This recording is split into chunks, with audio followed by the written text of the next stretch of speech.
ವೀಕ್ಷಕರಿಗೆ ನಮಸ್ಕಾರ. ಇವತ್ತು ನಾವಿದ್ದೇವೆ ಭದ್ರಾವತಿ ತಾಲೂಕು ಕೊಮ್ಮಾರ್ನಹಳ್ಳಿ ಗ್ರಾಮ ಪಂಚಾಯಿತಿ ವ್ಯಾಪ್ತಿಯ ಕಾಚಗೊಂಡನಹಳ್ಳಿಯಲ್ಲಿ. ಪಬ್ಲಿಕ್ ಸುದ್ದಿಗೆ ಸ್ವಾಗತ. ಇಂದು ನಾವು ಕಾಚಗೊಂಡನಹಳ್ಳಿಯ ಜಯಪ್ರಕಾಶ್ ಅವರ ಸೈಲೇಜ್ ತಯಾರಿಕೆ ಘಟಕದಲ್ಲಿದ್ದೇವೆ. ಬನ್ನಿ, ಈಗ ಅವರು ಸೈಲೇಜ್ ಉತ್ಪತ್ತಿ ಮಾಡುವ ವಿಧಾನವನ್ನು ತಿಳಿಸ್ತಾರೆ, ಕೇಳೋಣ. ವೀಕ್ಷಕರಿಗೆ ನಿಮ್ಮ ಒಂದು ಕಿರು ಪರಿಚಯನ ಮಾಡಿಕೊಡ್ಬೇಕು. ಈ ಹಿನ್ನೆಲೆಗೆ ನೀವು ಯಾವ ರೀತಿ ಬಂದ್ರಿ ಅನ್ನೋದನ್ನು ನಿಮ್ಮ ಒಂದು ಕಿರು ಪರಿಚಯನ ನಮ್ಮ ವೀಕ್ಷಕರಿಗೆ ಹೇಳಬೇಕು.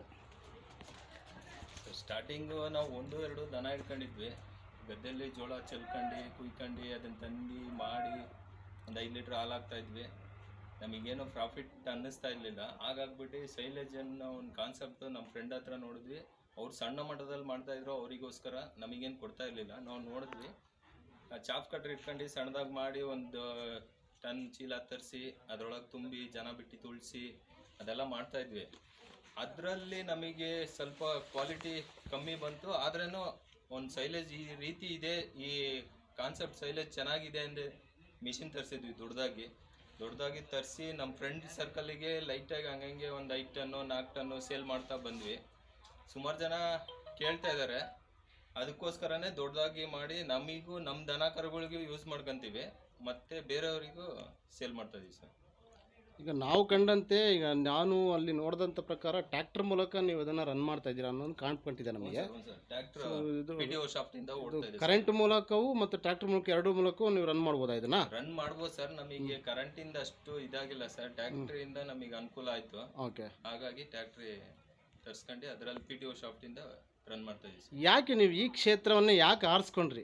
ಕಾರಣ ಕ್ಷೇತ್ರಗಳು ಹಲವಾರಿದೆ ಇದೆ ಸರ್, ಇಲ್ಲ ಅಂದಿಲ್ಲ. ಮುಂಚೆ ನಾನು ಡ್ರೈವರ್ ಕೆಲಸ ಮಾಡ್ತಾ ಇದ್ದೆ, ಲಾರಿ ಡ್ರೈವರು. ಕರೋನಾ ಟೈಮ್ನಲ್ಲಿ ಟ್ರಿಪ್ ಇಲ್ಲ, ಭಾರಿ ಸಮಸ್ಯೆ ಆದವು. ಮನೆ ಮೇಂಟೈನ್ ಮಾಡೋಕ್ಕೂ ಆಗ್ತಾ ಇರಲಿಲ್ಲ ಸರ್. ಆ ರೀತಿ ಸಮಸ್ಯೆಗಳೆಲ್ಲ ಜಾಸ್ತಿ ಆಗ್ಬಿಟ್ಟು ಎರಡು ವರ್ಷದಿಂದ ಸಣ್ಣದಾಗಿ ಮನೆಗೆ ಹಾಲಿಗೆ ಅಂತ ದನ ಕರ ಇಟ್ಕೊಂಡು ಮೇಂಟೈನ್ ಮಾಡ್ತಾ ಇದ್ವಿ. ಅದನ್ನೇ ಡೈರಿಗೆ ಹಾಕ್ತಾ ಇದ್ವಿ. ಸ್ವಲ್ಪ ಏನೋ ಇದಾಗ್ತಾ ಬಂತು. ಆಮೇಲೆ ಒಂದು ದನನ 2 ದನ ಮಾಡಿದ್ವಿ, 4 ದನ ಮಾಡಿದ್ವಿ. ಹಂಗಂಗೆ ಜಾಸ್ತಿ ಈಗ ಒಣ ಹುಲ್ಲು ಅಭಾವ ಇರೋದ್ರಿಂದ ಏನಾಗ್ತಾ ಇದೆ ಸರ್, ಸೈಲೇಜ್ ಅನ್ನೋದು ಒಂದು ಕಾನ್ಸೆಪ್ಟ್ ಮಾಡ್ಕೊಂಡು ಕ್ಲೀನಾಗಿ ರೆಡಿ ಮಾಡಿ ಇಟ್ಕೊಂಡ್ರೆ ಸರ್, ಅದಕ್ಕಿಂತ ಮೇವು ಯಾವುದೂ ಇಲ್ಲ ಸರ್. ಹಾಗಾಗ್ಬಿಟ್ಟು ನಮ್ಮ ಫ್ರೆಂಡ್ ಸರ್ಕಲ್ ಮಾತ್ರ ಮಾಡ್ತಾ ಇದ್ವಿ. ಈಗ ಹೊರಗಡೆನೂ ಕೊಡ್ತಾ ಇದೀವಿ ಸರ್. ಈ ಶೈಲೇಜ್ಗೆ ಏನೆಲ್ಲ ನೀವು ಹಾಕ್ತೀರಾ, ಮಾಡುವ ರೀತಿ, ಇದನ್ನು ಮಾಡುವ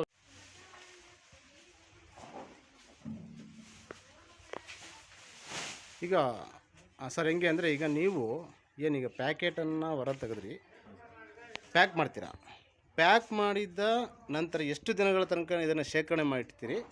ಎಷ್ಟು ದಿನ ನಂತರ ಇದನ್ನು ಹೊರಗಡೆ ಮಾರ್ಕೆಟಿಗೆ ಇದನ್ನು ಕೊಡ್ತೀರಿ ಜನಗಳಿಗೆ? ಸರ್ ನಮ್ಮಲ್ಲೇ ಇಟ್ಕೊಂಡು ಅದು ಫರ್ಮೆಂಟೇಷನ್ ಆದ ನಂತರ ಜನಗಳಿಗೆ ಕೊಡೋದು ಸರ್. ಅದು ಅಂದರೆ 15 ದಿನ ಬೇಕು ಇದಕ್ಕೆ. ಅಂದರೆ ಅದು ರೆಡಿ ಆಗ್ಲಿಕ್ಕೆ ಸರ್. ಈಗ ನೀವು ರೆಡಿ ಮಾಡಿದ್ರೆ ತಿನ್ನಕ್ಕೆ ಹಸು ಇದು ಮಾಡ್ಲಿಕ್ಕೆ ಬರಲ್ಲ. ಇಲ್ಲ ಸರ್.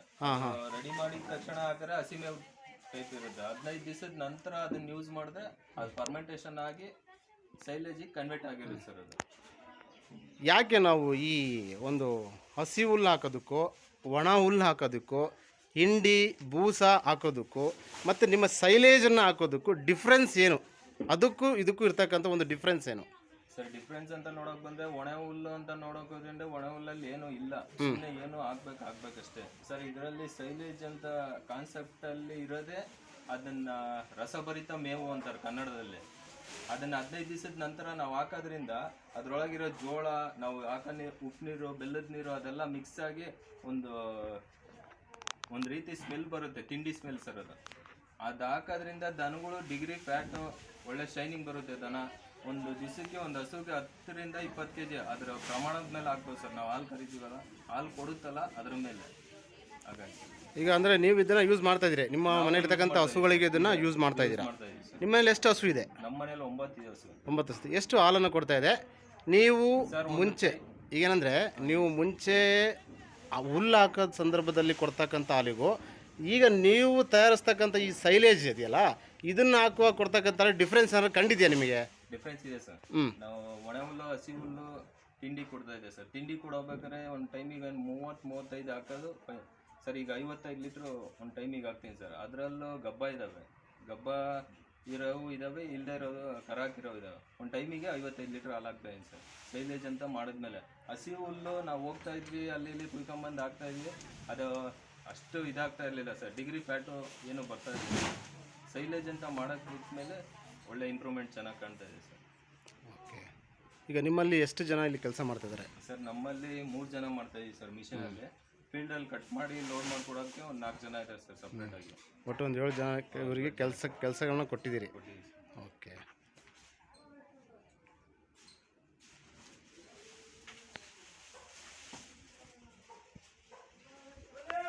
ತಯಾರಿಕೆ ಮಾಡಿದ್ರಿ, ಪ್ಯಾಕ್ ಮಾಡಿದ್ರಿ. ಈಗ ಇದು ನೋಡಿ ಸರ್, ಇದು ಬಂದು 5mm ಕಟಿಂಗ್ ಸರ್. ಕುರಿಗೆ ಅಂತೇಳಿ 5mm ಕಟಿಂಗ್ ಮಾಡ್ತಾ ಇದೀವಿ ಸರ್. ಅದರಲ್ಲೇ ಗೇರ್ ಇದೆ ಸರ್ ನಮ್ಮ ಮಿಷಿನಲ್ಲಿ. ಇದು 13mm ಕಟಿಂಗ್ ಸರ್, ದನಗಳಿಗೆ ಅಂತೇಳಿ ಹಾಕ್ಬೋದು. ಆದರೆ ಸ್ವಲ್ಪ ದನಗಳಿಗೆ ದಪ್ಪ ಇದ್ರೆ ಚೆನ್ನಾಗಿರುತ್ತೆ ಸರ್, ಕುರಿಗಳಿಗೆ ಸಣ್ಣ ಇದ್ರೆ ಇದಾಗುತ್ತೆ ಸರ್. ಅದರಲ್ಲಿ ಗೇರ್ ಇದೆ ಸರ್. 5mm cutting, 13mm. ಕುರಿಗಳಿಗೆ ಯಾರೇ ಬೇಕು ಅಂದರೆ 5mm ಕಟಿಂಗ್. ಈಗ ಏನೆಲ್ಲ ಹಾಕ್ತೀರಾ ಇದಕ್ಕೆ? ಇದನ್ನು ನೀವು ತಯಾರಿಕೆ ಮಾಡ್ಲಿಕ್ಕೆ ಏನೆಲ್ಲ ಹಾಕ್ತೀರಾ ಸರ್? ಇದಕ್ಕೆ ಏನಾಗ್ತೀವಿ ಅಂದರೆ ಉಪ್ಪು ನೀರು ಸರ್, ಇದು ಮೆಕ್ಕೆಜೋಳ ಸರ್. ಈ ರೀತಿ ಸರ್, ಇದು ಮೆಕ್ಕೆಜೋಳ ಕರೆಕ್ಟಾಗಿ ಹದ ಬಂದು ಈ ರೀತಿ ಇರೋ ಮೆಕ್ಕೆಜೋಳ ಸರ್ ಖರೀದಿ ಮಾಡ್ತೀವಿ. ಖರೀದಿ ಮಾಡಿ ನೋಡಿ ಸರ್, ಈ ಹಾಲತ್ತಿರ್ಬೇಕು. ಹಾಲತ್ತಿದಾಗ ಒಳಗಡೆ ಮುರಿದಾಗ ಸರ್, ಇದು ಹಾಲಿನ ಕಣಗಳು ಸರ್ ಇವು. ಇವಿದ್ದಾಗ ನಾವು ಸೈಲೇಜ್ ಮಾಡಿ 15 ದಿವಸ ಸ್ಟಾಕ್ ಇಟ್ಟು ಅದು ಫರ್ಮೆಂಟೇಷನ್ ಆಗಿ ಹಾಕಿದ್ರೆ ತಿಂಡಿ, ಹುಲ್ಲು, ಮೇವು ಕಡಿಮೆ ತಗೊಳೋದು ಸರ್. ಒಂದು ದನಿಗೆ ಒಂದು ದಿವಸಕ್ಕೆ 10 kg ಹಾಕಿದ್ರೆ ಸಾಕು ಸರ್. ಇದು ತಿಂಡಿನೂ ಮತ್ತೆ ಕಡಿಮೆ ಮಾಡ್ಬೋದು.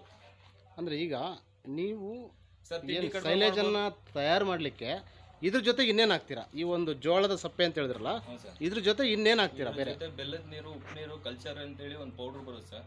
ಪೌಡ್ರ್ ಮಿಕ್ಸ್ ಮಾಡಿ ಸ್ಪ್ರೇ ಮಾಡ್ತೀವಿ ಸರ್ ಡ್ರಮ್ ಒಳಗೆ. ಸ್ಪ್ರೇ ಮಾಡಿ ಹೈಡ್ರಾಲಿಕಲ್ ಪ್ರೆಸ್. ಇಷ್ಟೇ ಪ್ರಮಾಣದ ಹಾಕ್ಬೇಕು ಅಂತ ಏನಾದ್ರು ಇದೆಯಾ? 1 ಟನ್ನಿಗೆ 10 ಲೀಟ್ರ್ ಅಷ್ಟೇ ಸರ್. 2 kg ಬೆಲ್ಲ, 2 kg ಉಪ್ಪು ಅಷ್ಟೇ ಸರ್. ಈ ಸೈಲೇಜ್ ಉತ್ಪಾದನೆ ತಾವು ಎಷ್ಟು ದಿವಸಗಳಿಂದ ಪ್ರಾರಂಭ ಮಾಡಿದ್ರೆ? ಅಂದರೆ ವರ್ಷ, ತಿಂಗಳು ಏನಾದ್ರು ಪ್ರಾರಂಭ ಮಾಡಿದ್ರೆ ಎಷ್ಟು ಸಮಯ ಆಯ್ತು ನೀವು?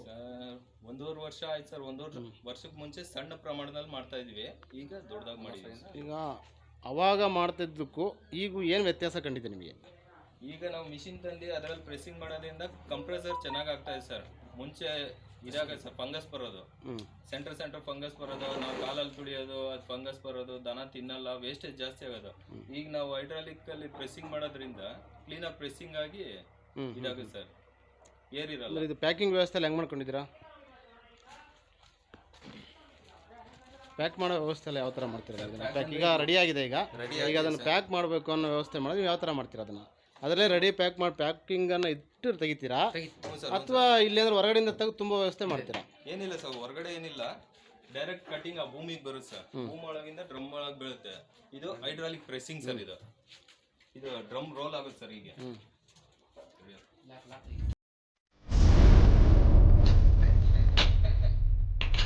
ಪ್ಯಾಕಿಂಗ್ ಯಾವ ರೀತಿ ವಿಧಾನ